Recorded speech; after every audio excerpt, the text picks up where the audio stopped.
আসসালামু আলাইকুম ওয়া রাহমাতুল্লাহি ওয়া বারাকাতুহু। আজকে আমাদের সামনে উপস্থিত আছেন ফেনী জামিয়া রশিদিয়া মাদ্রাসার প্রতিষ্ঠাতা পরিচালক মুফতি শহীদুল্লাহ সাহেব।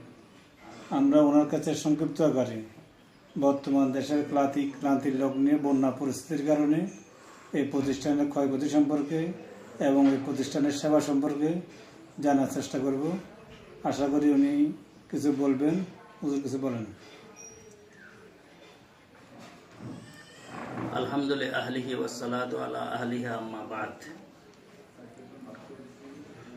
ফাআউযু বিল্লাহি মিনাশ শাইতানির রাজীম বিসমিল্লাহির রাহমানির রাহিম ওয়া বাশশিরিস সাবিরিনা আল্লাযীনা ইযা আসাবাতহুম মুসিবা ক্বালু ইন্না লিল্লাহি ওয়া ইন্না ইলাইহি রাজিউন।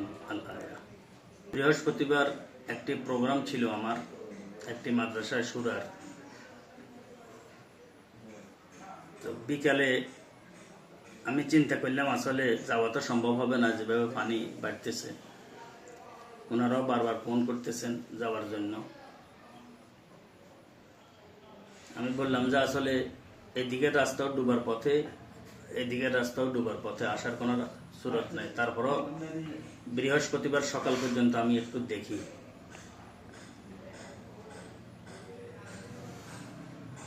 বুধবার অতিবাহিত হওয়ার পর বৃহস্পতিবার দেখলাম যে পানি খুব বাড়তেছে জোরালো ভাবে। এদিকে পাহাড়ি পানি গড়ায় আসতেছে, এদিকে প্রবল বৃষ্টি, আবার পূর্ণিমা আমাদের সামনে, নদীও ভরা, যার কারণে পানির টানও নাই। আমি চিন্তা করলাম আসলে পানি বাড়তেই থাকবে, অনর্গল বাড়তে থাকবে। আবার এদিকে আমাদের পরীক্ষার পর মাদ্রাসা বন্ধ, ছাত্ররা প্রায় সবাই বাড়িতে, ওস্তাদরাও বাড়িতে, সামান্য কিছু ছাত্র আছে। এখন এদেরকে আমরা ওস্তাদরা পরামর্শ করে 2-4 জন যারা ছিল যে আমরা এখন কি করা যায়, কি করতে পারি। এখন কিছু সরঞ্জাম আসবাবপত্র গোছানোর চেষ্টা করতেছি। দেখতেছি যেখানে আমি রাখতেছি সেখানে পানি উঠে যেতেছে, আমার বয়সে এত মিনিটে পানির বৃদ্ধি হওয়ার বিষয়টি আমি দেখি নাই, শুনেছি। আর এত বড় বন্যা আমাদের এই ফেনী সদর এলাকায় সাধারণত হয় নাই। এখন প্রথম কাজ যেটা আমি এই চিন্তা করলাম, আসলে বন্যা তো বিকট আকার ধারণ করবে, মানুষের ক্ষয়ক্ষতি প্রচুর পরিমাণে হবে, প্রাণী পশুগুলা বাঁচানোর তো কোনো সুরত মনে হয় নাই। আমি এই বৃহস্পতিবার বিকাল হইতে লাগাতার বাইরে ফোন করতেছি যে সবাই মাদ্রাসায় এসে যান, আপনাদের আসবাবপত্র সব কিছু গোছাই, যে যেখানে রাখার আছে রাখি, যা নিয়ে আসতে পারেন নিয়ে আসে, আপনার মাদ্রাসায় এসে যান নির্দ্বিধায়। নিজ জায়গায় ফোন করতেছি, আর চতুর্দিকে আমাদের ওস্তাদদেরকেও বলতেছি, লোকদেরকেও বলতেছি, একে অপরকে যেন জানাই দিই বিষয়টি। আলহামদুলিল্লাহ অল্প সময়ের মধ্যে বিষয়টি পুরা এলাকার মধ্যে আল্লাহর রহমতে পৌঁছে গেছে এলানটি। দেখলাম যে এই লোক আসা শুরু হয়েছে। আস্তে আস্তে লোক এখানে, আমরা একতলা, দ্বিতীয় তলা, তৃতীয় তলা, চতুর্থ তলা পুরা ভরে গেছে। আমাদের বড় যে বিল্ডিংটা ছিল দারে হযরত মুহাম্মদ সাল্লাল্লাহু আলাইহি ওয়াসাল্লাম এবং দারে হযরত আবু উবাইদা রাদিয়াল্লাহু তাআলা আনহু, বিল্ডিং ভরে যাওয়ার পর এখন থেকে আরো আসতেছে, রাত্রে সহ আসতেছে। তো আমরা পশ্চিম দিকের বিল্ডিং আমরা কি করছি, লোক জায়গা দিচ্ছে। আবার এদিকে নুরানিতেও, আমাদের নুরানি হেফজ বিভাগ উত্তর দিকে, সেখানেও প্রচুর লোক আমার কাছে ফোন করছে, মানুষ আসতেছে, ঢুকাও। আর দক্ষিণ দিকে যেটা আছে এটাও বলছে কোন নির্দ্বিধায় সবাইকে উপরে আশ্রয় দেওয়া।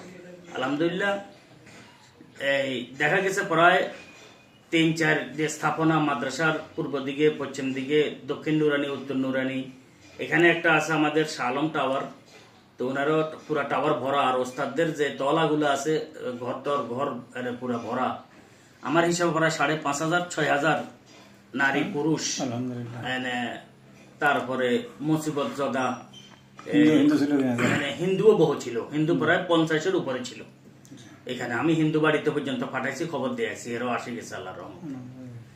দ্বিতীয় নম্বর পদক্ষেপ আমার যেটা ছিল এলানের পর, সেটা হচ্ছে উদ্ধার তৎপরতা, যে কে কোনখানে আটকে পড়ে আছে এটা খোঁজ খবর নাও।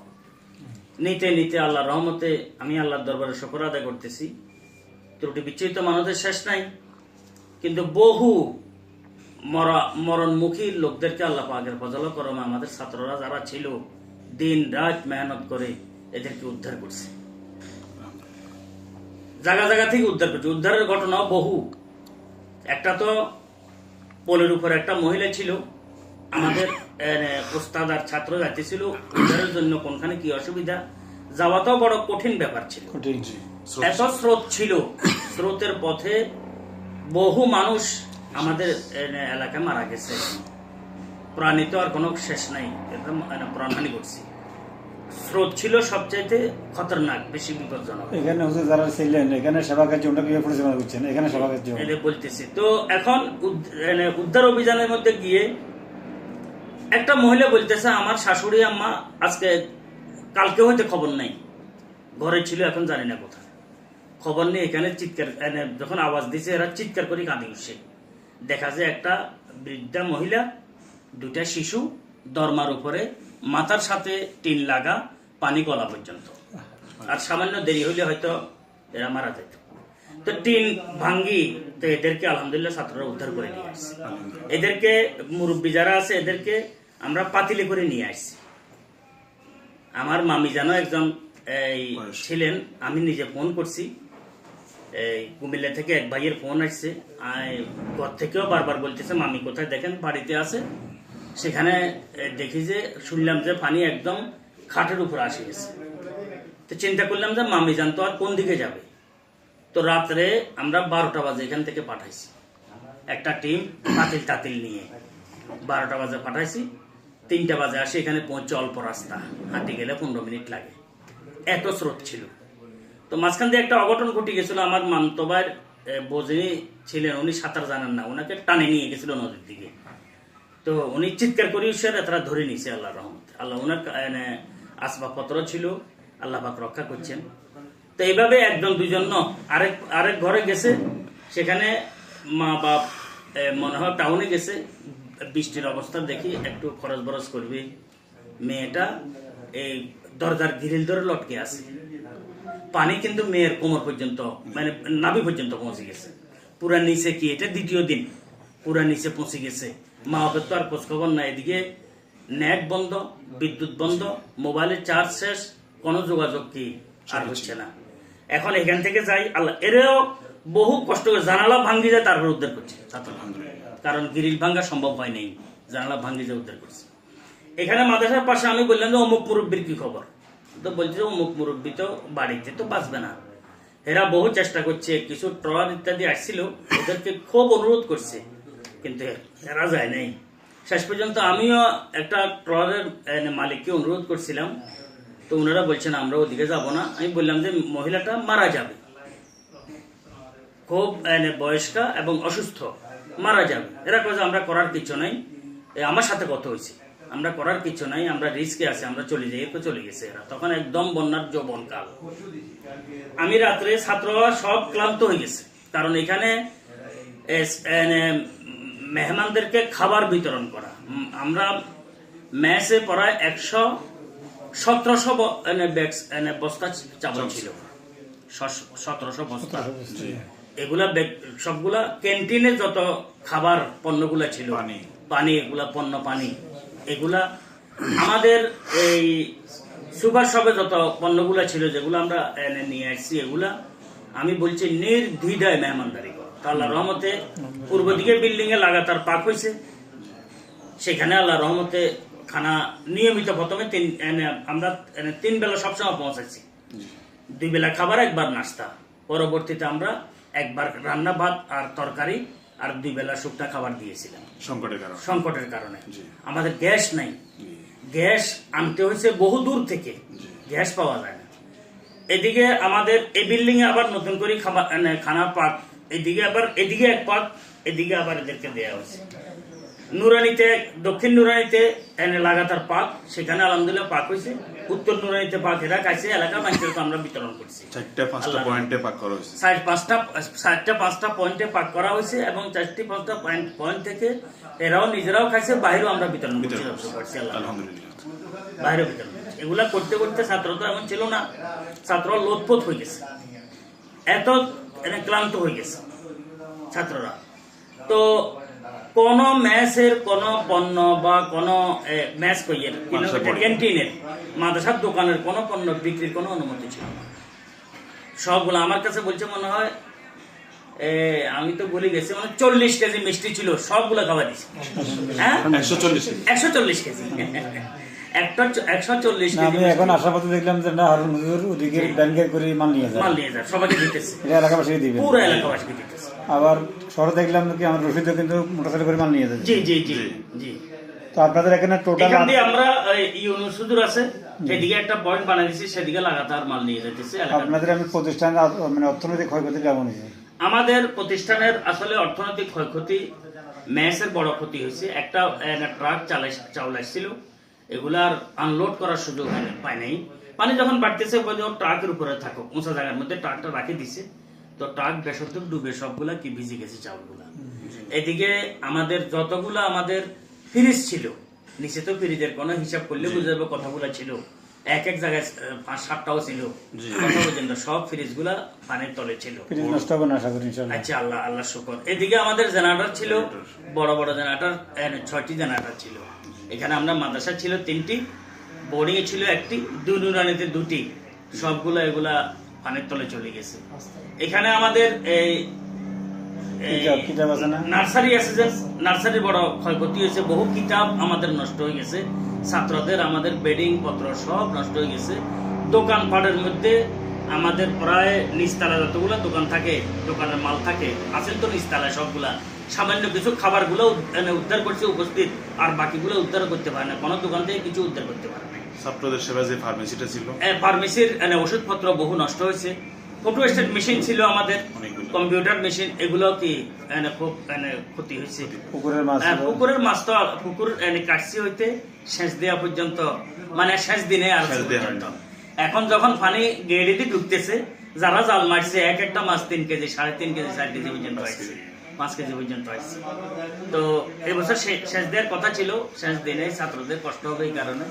তো সবগুলো মিলে মেলা দেখা যায় প্রায় 10 হইতে 12 কোটি টাকার ক্ষয়ক্ষতি সামনে আমাদের আসছে। এই ছাত্রদের কাপড় চোপড়, বেডিং পত্র, ট্রাং যতগুলো ছিল, মক্তবার কিতাব, এগুলা সব প্রায় নষ্ট হয়ে গেছে। ছাত্র ছিল না, আমরা উদ্ধার করতে পারি নাই। তো এই কারণে সময় পাওয়া যায় না। পানি গতি ছিল খুব প্রবল, খুব বেশি গতি ছিল। আলহামদুলিল্লাহ এরপরেও এলাকার মধ্যে আলহামদুলিল্লাহ জামিয়া রশিদিয়ার সাথে যাদের আলহামদুলিল্লাহ আন্তরিকতা, সম্পর্ক, ছাত্রের নেসবতে, তারপর বন্ধু বান্ধবের নেসবতে, সদস্যদের নেসবতে, নিকটে দূরের, আলহামদুলিল্লাহ উনাদের আন্তরিকতার কোনো শেষ নাই। ওনারা প্রচুর পরিমাণে আল্লাহ রহমতে দান দক্ষিণা, এই ত্রাণ ওনারা পৌঁছানোর চেষ্টা করছেন।